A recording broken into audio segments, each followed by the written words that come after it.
Pride and Prejudice, Chapter 21. The discussion of Mr. Collins's offer was now nearly at an end, and Elizabeth had only to suffer from the uncomfortable feelings necessarily attending it, and occasionally from some peevish allusion of her mother.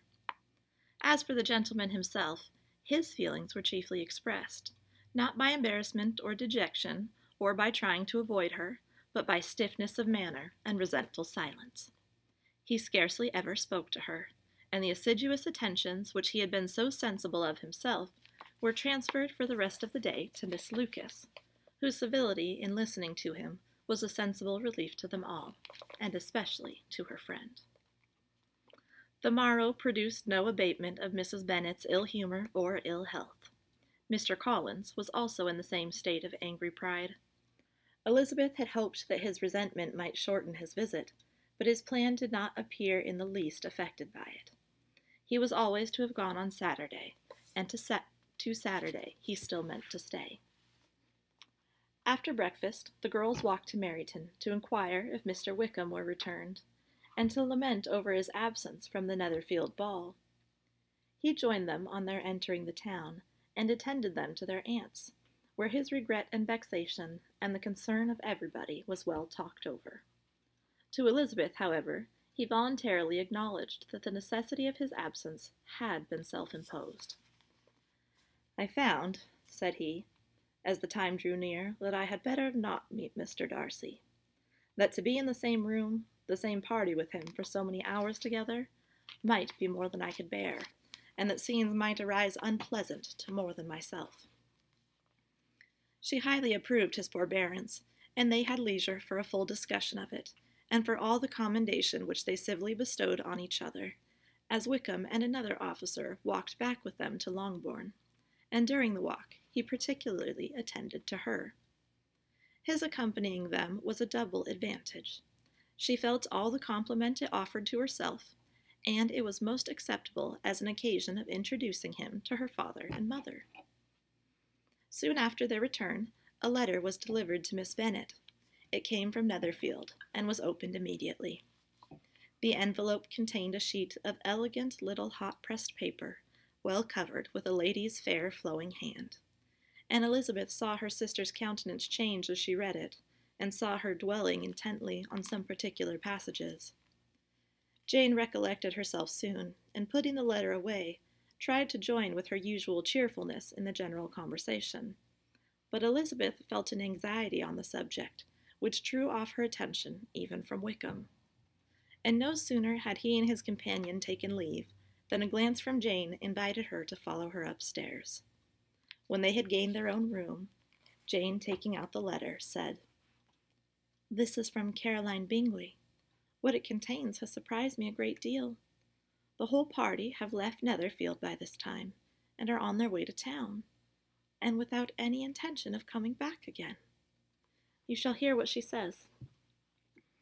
She then read the first sentence aloud, which comprised the information of their having just resolved to follow their brother to town directly, and of their meaning to dine that day in Grosvenor Street, where Mr. Hurst had a house.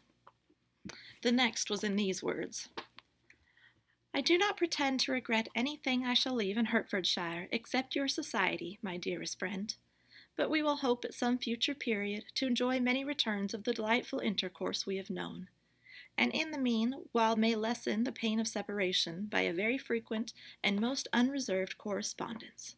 I depend on you for that." To these high-flown expressions Elizabeth listened with all the insensibility of distrust, and though the suddenness of their removal surprised her, she saw nothing in it really to lament. It was not to be supposed that their absence from Netherfield would prevent Mr. Bingley's being there, and as to the loss of their society, she was persuaded that Jane must soon cease to regard it in the enjoyment of his. "It is unlucky," said she, after a short pause, "that you should not be able to see your friends before they leave the country. But may we not hope that the period of future happiness to which Miss Bingley looks forward may arrive earlier than she is aware, and that the delightful intercourse you have known as friends will be renewed with yet greater satisfaction as sisters? Mr. Bingley will not be detained in London by them." Caroline decidedly says that none of the party will return into Hertfordshire this winter. I will read it to you. When my brother left us yesterday, he imagined that the business which took him to London might be concluded in 3 or 4 days.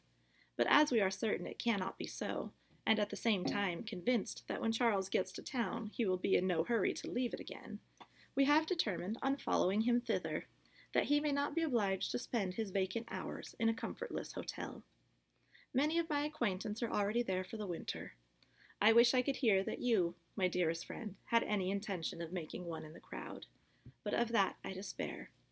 I sincerely hope your Christmas in Hertfordshire may abound in the gaieties which that season generally brings, and that your beaux will be so numerous as to prevent your feeling the loss of the 3 of whom we shall deprive you.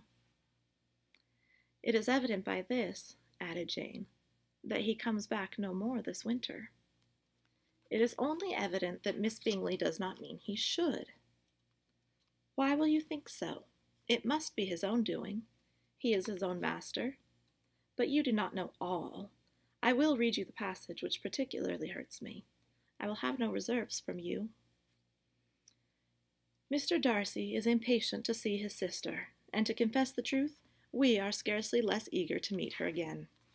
I really do not think Georgiana Darcy has her equal for beauty, elegance, and accomplishments, and the affection she inspires in Louisa and myself is heightened into something still more interesting from the hope we dare to entertain of her being hereafter our sister. I do not know whether I ever before mentioned to you my feelings on this subject, but I will not leave the country without confiding them, and I trust you will not esteem them unreasonable. My brother admires her greatly already. He will have frequent opportunity now of seeing her on the most intimate footing.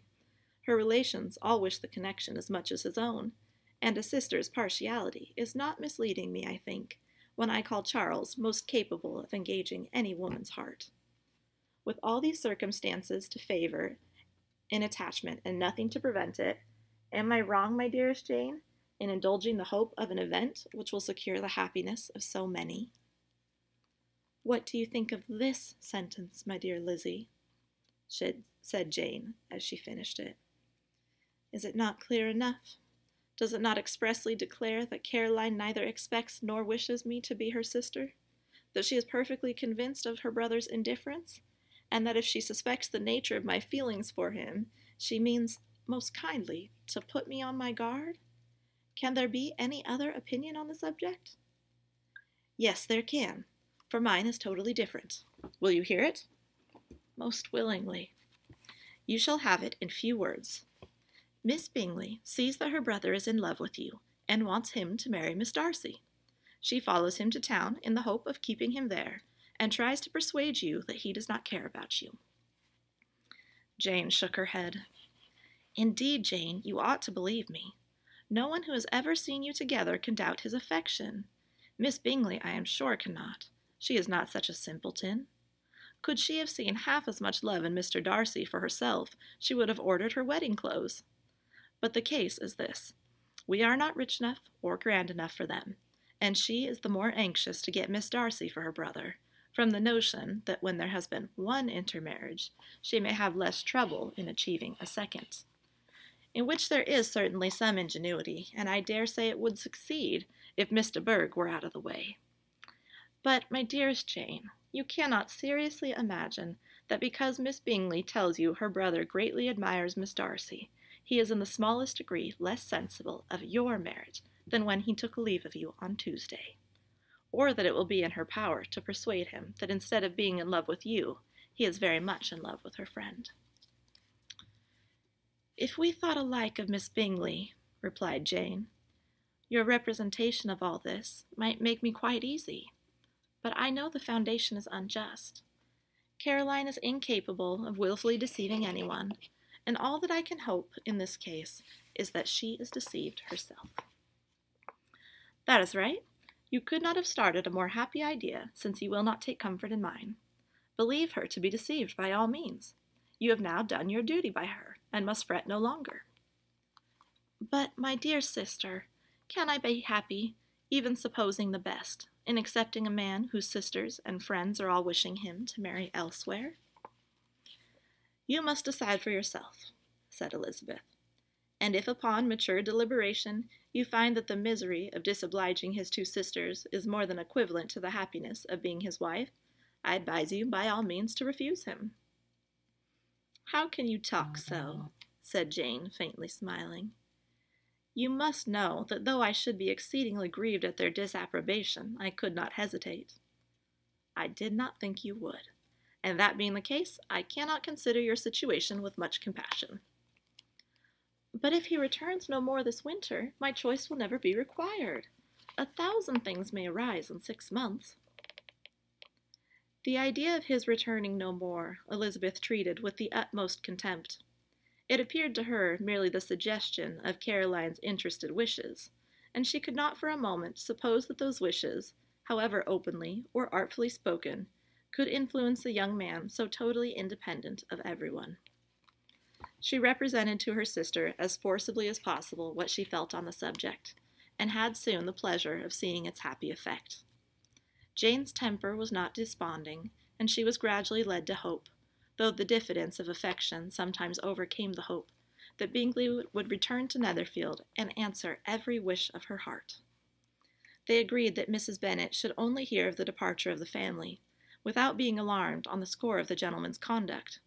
But even this partial communication gave her a great deal of concern, and she bewailed it as exceedingly unlucky that the ladies should happen to go away, just as they were all getting so intimate together.